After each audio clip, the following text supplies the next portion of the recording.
Kung sa trauma, ti kinahanglan gid kaya, no? Kapimpa ko ng aton bala nga obra, medyo ah, pwede gid maka-aksidente sa mata, no? Personal sa mga construction, sa mga work with their hands, mga work with glass, mga muna sila, no? Pwede ginaya nga mga welding, no? Mausar gid sila isang ila nga protective nga gear, no? Nga gina-recommend gina sang ila nga mga boss, no? Galing kay kung kisa ang iban daw mas nabudlayan sila kuno kay ginabalhasan.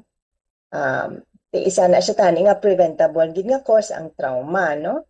Tapos yung iba naman may ara man balasang kabulag because of diabetes.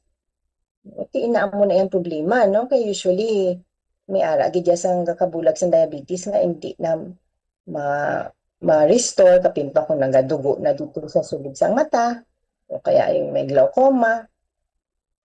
Okay? So, yung prevention, ti kun may ara tasang mga mga for example, yung mga hindi related sa trauma, yung for example, may mga paryente tada nga nabulag kay may glaucoma, di mapacheck man ta kay kung madakop bala ang glaucoma early, kag ma-control, hindi ta mabulag pra sa aton paryente.